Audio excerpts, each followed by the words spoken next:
어쨌든 어제 헌재 결정으로 재판관들 사이에 이견이 다시 확인이 된 셈입니다. 결국 대통령 탄핵 심판 선고에 8대0 전원일치 결론 멀어졌다 이런 시각이 많은데요. 이를 두고서 여당은 여당대로 또 야당은 야당대로 아전 인수식의 해석을 내놓고 있습니다. 네, 여야는 이 한 총리 탄핵 심판에 대한 헌재의 기각 결정이 윤 대통령 탄핵 심판 결과에 어떤 영향을 미칠지 촉각을 곤두세우며 각자 자신들에게 유리한 해석들을 내놓고 있습니다. 먼저 국민의힘은요, 어제 헌재의 기각 판단에 고무된 분위기가 역력했습니다. 당 법률위원장인 주진우 의원은 오늘 한 라디오에 출연해서 어제 이 한덕수 총리 선고 결과를 볼 때 윤 대통령 선고에서도 이 재판관들 각자 생각에 따라서 의견이 엇갈릴 그럴 가능성이 매우 높아졌다면서 대통령 탄핵 심판 선고가 늦어지는 것은 인용 의견 6표를 모으지 못하고 있다는 반증이다 이렇게 주장했습니다. 국민의힘 핵심 관계자 역시 YTN에 헌법재판관이 만장일치보다는 개별적으로 법리에 따라 판단하는 분위기로 보인다면서 대통령 탄핵 심판에도 긍정적인 신호라고 해석을 했습니다. 주진우 의원의 이야기 먼저 들어보시겠습니다. 어제 의견이 여러 가지로 갈림으로써 만장일치의 가능성은 저는 거의 많이 없어졌다라고 생각하고요. 김복현 재판관 같은 경우에는 기각 의견을 내면서도 특히 마은혁 임명 문제에 대해서는 굉장히 현재 지금 마은혁이 들어오는 것은 반칙이다 이렇게 인식을 하는 것 같아요. 그래서 그 부분에 대해서 적어도 3명의 재판관이 좀 강력한 소수 목소리를 내게 됐다 이렇게 평가가 됩니다. 반면 민주당 내부에서는 한 총리 탄핵 심판 기각은 예상했던 결과다 이런 반응과 함께 친명계 일각에서는 어제 헌재 결정으로 오히려 윤 대통령 탄핵 심판 인용 가능성이 커졌다 이런 해석도 나오고 있습니다.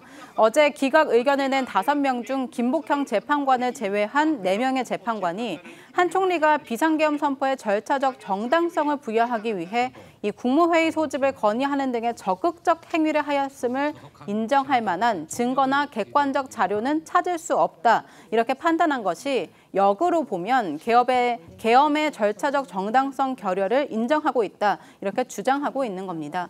관련해 이 민주당의 법률 자문을 하는 핵심 야권 인사는 중앙일보에 한대행의 국무회의 소집 건의가 그 절차적 하자를 치유하지도 못했을 뿐더러 그것을 치유하기 위해 적극적으로 가담한 증거도 없다는 걸 내포한 것 이렇게 주장했습니다.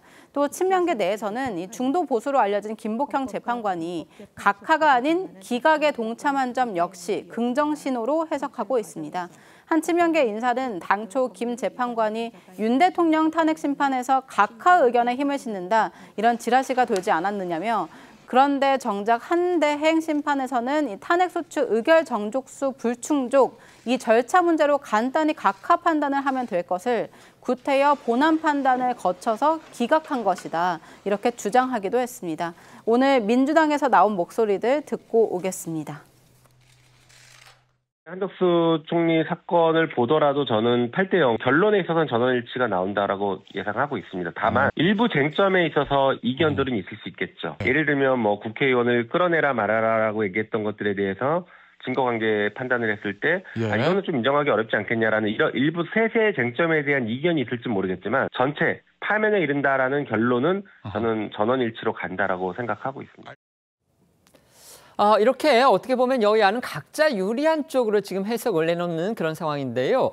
하지만 헌법학자분들 그리고 법조계 인사들은요. 어제 헌재가 대통령 심판과 관련해서 일종의 답안지를 공개하지는 않았다 때문에 대통령 사건에 미칠 영향 그리고 결과를 가늠하기는 어렵다. 또 이런 평가가 많았습니다. 네, 앞서 법조계에서 한대행 탄핵 심판의 결론이 윤 대통령 사건의 가늠자가 될 거란 전망이 많았습니다. 두 사건이 비상계엄 선포의 헌법과 법률 위반 여부에 관한 쟁점을 일부 공유하고 있기 때문인데요. 하지만 어제 헌재는 이러한 쟁점에 대한 판단을 비껴갔습니다. 특히 한 총리 사건에서 윤 대통령과 가장 겹치는 부분인 위헌 위법적인 비상계엄 선포에 공모하거나 묵인, 방조했다는 탄핵소추 사유와 관련해서는 어제 헌재는 한 총리가 적극적 행위를 했음을 인정할 만한 증거나 객관적 자료는 찾을 수 없다며 한 총리가 헌법, 법률을 위반했다고 볼 수 없다고 밝혔는데요. 이를 두고 학자들은 한 총리가 비상계엄과 관련된 직접적인 행위를 하지 않았다는 등의 이유로 소추 사유가 안 된다고 판단한 것이기에 윤 대통령 사건에 직접 적용하기는 쉽지 않다는 견해를 보이고 있습니다. 또한 학자들은 헌재가 윤 대통령 사건과 연결되는 쟁점을 의식적으로 비껴간 거 아니냐 그런 분석도 내놓고 있는데요. 관련해서 이헌한 아주대 로스쿨 교수는 연합뉴스에 이번 사건에서 비상계엄이 위헌 위법이다라는 판단을 하면 대통령 탄핵과 관련해서 미리 언지를 주는 거나 마찬가지라며 이 헌재가 해당 부분에 대한 판단을 보류했다라고 봤고요.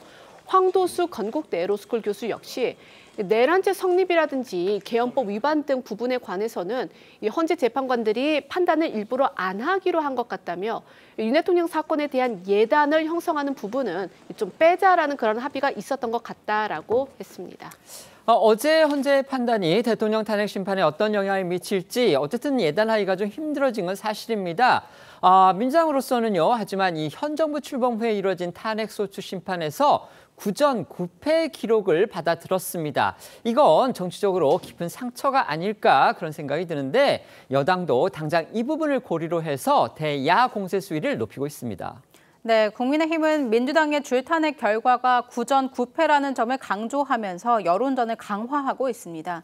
특히 오늘 오전 열린 원내대책회의에서 민주당과 이재명 대표를 비판하는 목소리들 쏟아졌는데 이양수 사무총장은 민주당을 향해 지난 9번의 탄핵 기각 결정에 대해 당장 국민 앞에 무릎 꿇고 석고대죄하라면서 최상목 경제부총리 탄핵안 즉각 철회를 요구했습니다. 권성동 원내대표는 민주당의 무차별적인 무고, 탄핵 남발로 인한 국정 공백, 혼란의 피해가 막심하다면서 그런데도 이재명 민주당 세력은 사과 한마디 없다. 일찍이 이렇게 뻔뻔하고 무도한 정치 세력을 본 적이 없다. 이렇게 비판을 했습니다. 또 신동욱 수석 대변인도요. 오늘 한 라디오에 출연해서 민주당의 구전 9패를 겨냥하면서 날을 세웠는데 목소리 듣고 오겠습니다. 한마디로 압축을 하면 민주당의 무리한 힘자랑 청구서가 차곡차곡 쌓이고 있다 이렇게 평가를 하고 싶습니다. 구전 9패 아닙니까? 이 정도면 민주당이 그동안 얼마나 무도한 탄핵 릴레이를 벌여왔는지를 이제 국민분들이 잘 아셨을 거라고 생각을 하고요.